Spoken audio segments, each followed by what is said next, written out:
Queridos irmãos, queridas irmãs, então esse vídeo é de número 83, a Gênese, capítulo 1, caráter da revelação espírita. A questão ainda é número 26, porque você sabe, né, aqui nós macegamos bastante mesmo, mas macegamos em cima do tema onde nós procuramos esmiuçar de uma melhor maneira possível para as pessoas compreender algumas coisinhas, né?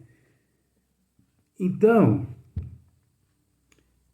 Jesus previra, pois que suas palavras não seriam bem interpretadas. E, de fato, dando sequência no assunto, os ensinamentos do Cristo foram todos mal interpretados. Então, equivale a dizer-se que em 100%, 50% que o Cristo disse, porque vamos pensar, 100%, ele disse só 50%. Esses 50% foram todos distorcidos. Foi tudo jogado embaixo dos tapetes para prevalecer luxúria, vaidade, ostentação, presentes ao Vaticano na condição de basílicas, né? De igrejas, ouro e mais ouro, riquezas e mais riquezas, porque eles sempre mandaram no mundo, sempre. Para você ver como são as coisas. 2023, você sabe qual é, de fato, o menor país do mundo, né? O menor país do mundo em matéria de território é o Vaticano.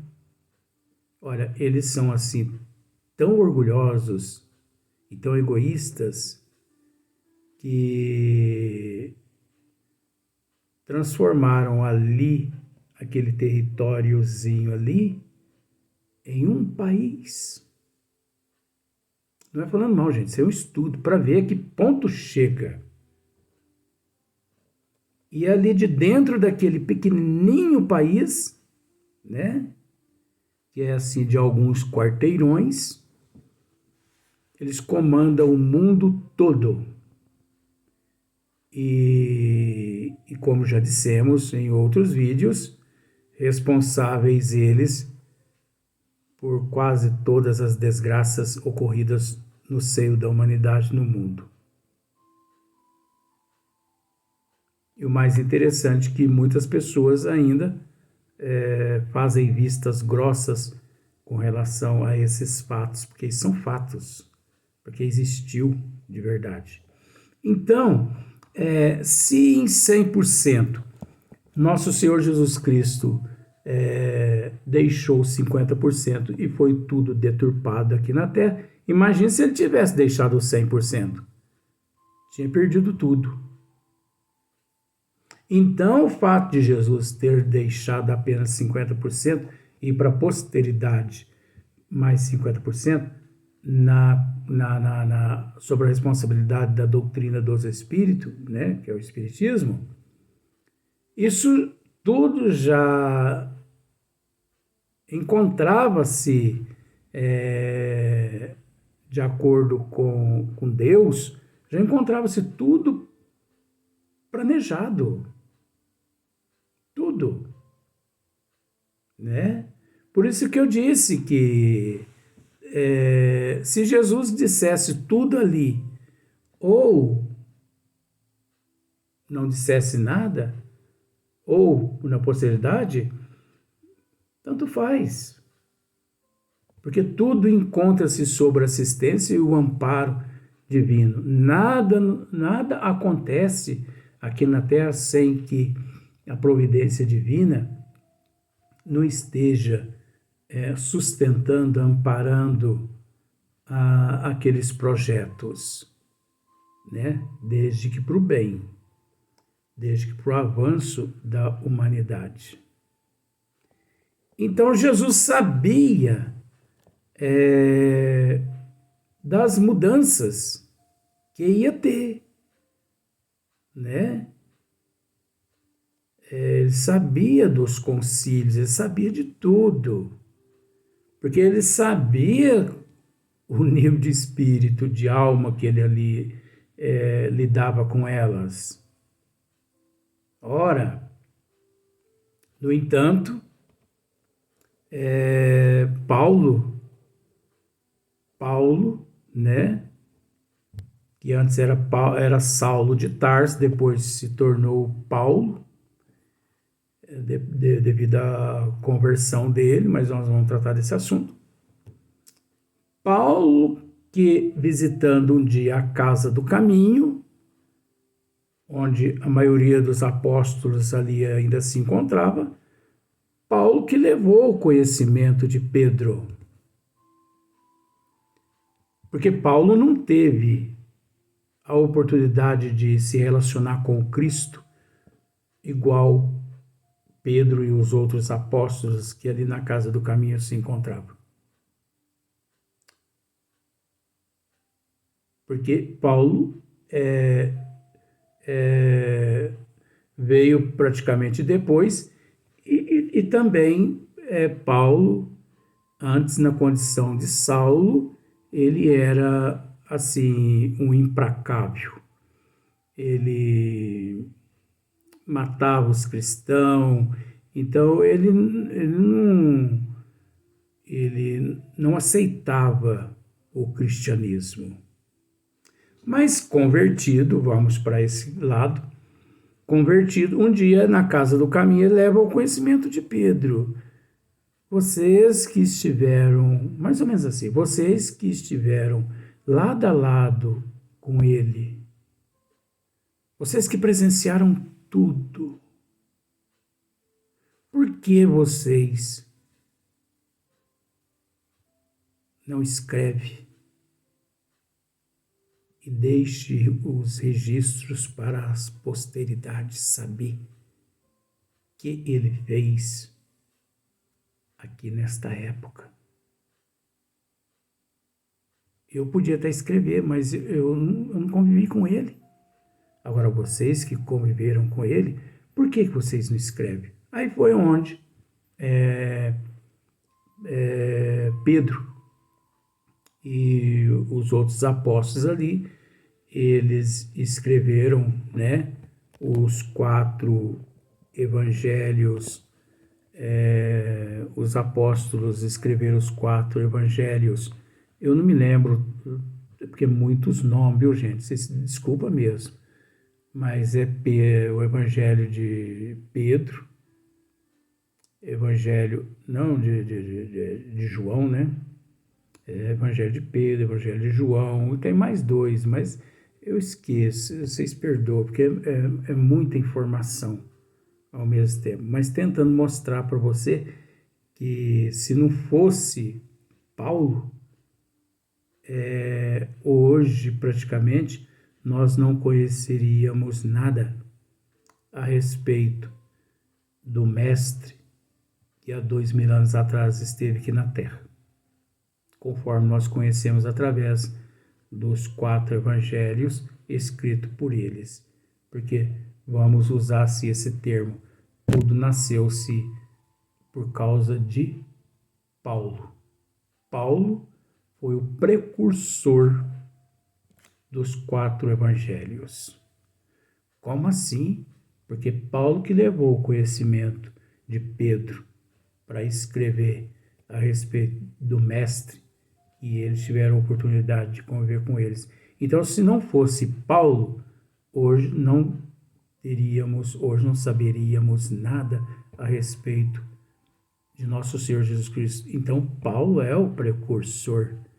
Vamos dizer assim, é o precursor dos 4 evangelhos, ele é o propagador do cristianismo, mas não aquele cristianismo sustentado pelo clero. Para você ver como são as coisas. Mas faz parte. Ele faz parte do conteúdo aqui. Eles deturparam tanto as leis que, olha só para você ver, depois de muitas décadas que o Cristo retorna à pátria espiritual, é que eles se reuniram num concílio ali e, inclusive, depois que Pedro morreu, olha só para você, depois que Pedro morreu, é que eles se reuniram e que dali em diante passou a existir papas. Então, Pedro sempre foi colocado como o Papa Vitalício, né? Papa Vitalício, olha só para você ver. Então eles dizem que Pedro foi o primeiro Papa, um Papa que não conheceu o trono, porque depois que Pedro morreu é que começou os papados aqui na Terra. Mas só que se você pesquisar, você vai perceber que eles não respeitaram o primeiro Papa que existiu na história do catolicismo. Anote esse nome aí, Papa Lino, L-I-N-O, Lino, o Papa Lino, Papa Lino, colocaram o nome de um outro no lugar de Lino. Agora, por que será? É interessante, né? Eles ocultam um que realmente foi o primeiro Papa e dá o trono vitalício a um inexistente. Porque quando começou o reinado dos papas, Pedro já tinha morrido. Por isso que ele entra como vitalício. Aí você pode me dizer, Luiz, mas não tem nada a ver o que você está dizendo. É óbvio, gente. Isso é a origem, a gênese. Isso é o princípio. Nós temos que estudar essas coisas. Luiz, isso não faz parte do espiritismo, não faz parte de receber espírito numa casa sem que tem. É inadmissível, né? As pessoas se preocuparem em receber espírito do que estudar esses fatos todos. É inadmissível. Então, olha só para você ver. E o que os homens se desviaram do seu ensino? Em suma, que desfariam o que ele fez. Olha só. Jesus achou, sim, né, que o homem desfaria, né? Desfaria é o mesmo que desfazer, ia desfazer tudo que ele deixou. E de fato o homem desfez tudo, né? Olha só para você ver. Em suma, que desfaria o que ele fez, uma vez que todas as coisas hão de ser restabelecidas. Ora, só se restabelece aquilo que foi desfeito. Pronto. Só se restabelece aquilo que foi desfeito. Então você observa que se nós voltarmos aqui no princípio do número 26, você vai ver assim, ó. Por isso é que vos falo por parábolas. Mais tarde, porém, enviar-vos-ei o Consolador, o Espírito de verdade que restabelecerá todas as coisas, e vou-las explicará todas, restabelecerá. Observe bem. Aí logo aqui embaixo, aqui, ele novamente reforça. Uma vez que todas as coisas hão de ser restabelecidas. Restabelecida, restabelecerá. Ora, só se restabelece aquilo que foi desfeito. Então você observa que 2000 anos atrás, Jesus disse aos apóstolos: enviar-vos-ei o Consolador, o Espírito de verdade, que restabelecerá todas as coisas. Então lá, Jesus já sabia que todas as coisas seriam desfeitas, seriam modificadas. Lá ele já sabia. Caso contrário, ele não teria dito. Porém, enviar-vos-ei o Consolador, o Espírito de verdade, que restabelecerá. Você entendeu essa? Não é difícil. Lá 2000 anos atrás, ele já sabia o que a humanidade faria com as leis de Deus trazidas por ele. Por isso, ele deixou, sob a responsabilidade do Consolador prometido por ele, de restabelecer tudo que ele disse, tudo que foi desfeito, e tudo e muito mais ainda que teria que ser transmitido à humanidade, mas na hora que a humanidade estivessem preparadas. Porque não adianta um dia, não estou fugindo do assunto, não, de novo não, isso faz parte, hein? Chico Xavier, olha só para você ver, tá aqui.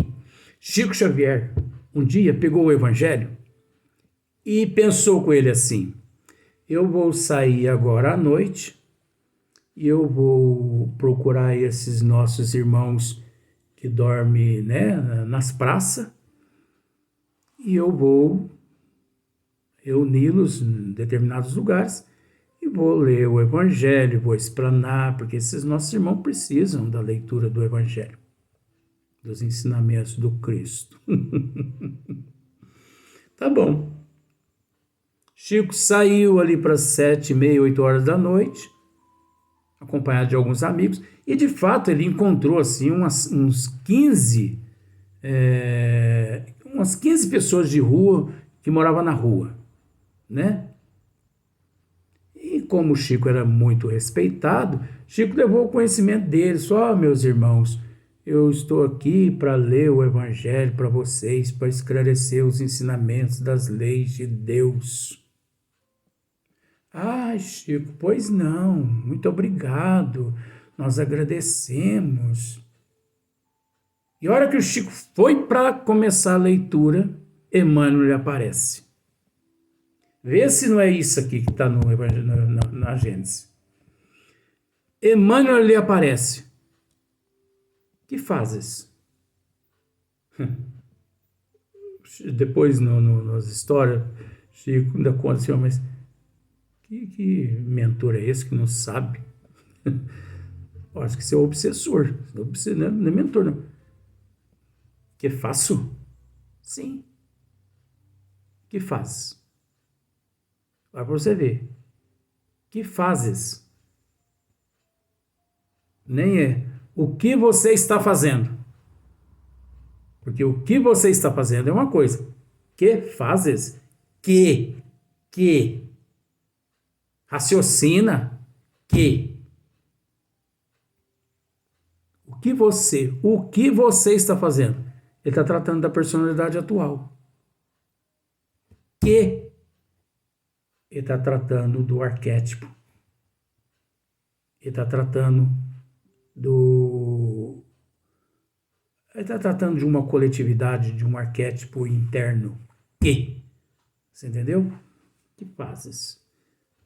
Meu irmão, eu vou ler, ele dizendo para Emmanuel, eu vou ler o Evangelho para os nossos irmãos aqui e tal, o evangelizar. Pode parar. Aí Chico pensou que Emmanuel estava ficando biruta. Pode parar, Chico, para. Nada de evangelho para essas pessoas. Que isso, meu irmão? Nada de evangelho. Volta em casa, prepara uma sopa e traga. Como se diz o ditado? Encha o estômago deles. E depois, leia o evangelho e esprane. Porque, Chico, pense uma coisa, meu filho. Estômago vazio, mente vazia. A pessoa com o estômago vazio, ele não consegue raciocinar. Ele não presta atenção. Você está lendo, você está explanando, você está explicando, e ele está pensando naquele frango assado, naquela lasanha, naquela macarronada, sabe? Eu estou falando assim, sabe? Umas macarronadas. Oh, meu Deus do céu. Meu Deus do céu. Eu não sou especialista nessas coisas, não. Mas eu faço uma macarronada aqui em casa. Olha, que nem italiano. Então, a pessoa está com o estômago vazio. No entanto, eu te oriento isso também. Não assista esses vídeos com o estômago vazio. Coma umas bolachinhas, toma uns chazinhos, entendeu? Assim, vó, se você não souber chá, que chá você pode fazer, me consulta, sabe? Porque vó, ela é danadinha para estar receitando chazinho para as pessoas, sabe? E as pessoas tomam chá e, em vez de assistir os vídeos, essas coisas, a pessoa vai dormir. Só que a pessoa acorda assim, tá só o chiado assim do vídeo. Então você come uma bolachinha, toma um chazinho para depois você. Mas é a verdade, gente. Igual aquele ditado. Mente vazia é oficina de tudo que não presta. Então a pessoa com o estômago vazio, ele não consegue raciocinar, ele não consegue pensar. Porque ele fica pensando naquela televisão de cachorro, ele fica pensando no arroz com feijão, na macarronada, sabe? Ele fica pensando nas asinhas de frango que ele adora demais. E o pior é que a avó sabe que eu adoro asinhas de frango mesmo, você entendeu? E de vez em quando ela chega aqui em casa, ó, vó primitiva. Vó chega aqui em casa de vez em quando, senta e abre a marmitinha dela, asinha de frango.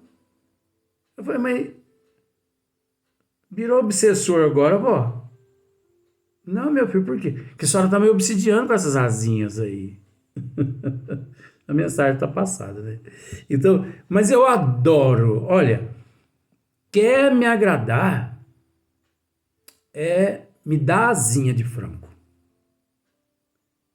Eu como outras partes, mas eu adoro asinha de frango. Vai ser primitivo, é? E uma outra parte do frango também que eu adoro, pescoço. Adoro, sabe por quê? Porque o pescoço do frango, da galinha, tá? Da ave, é a única parte da ave que você come, ainda joga fora com carne. Analisa. Agora, isso é psicologia, gente. Então, o que ele fez?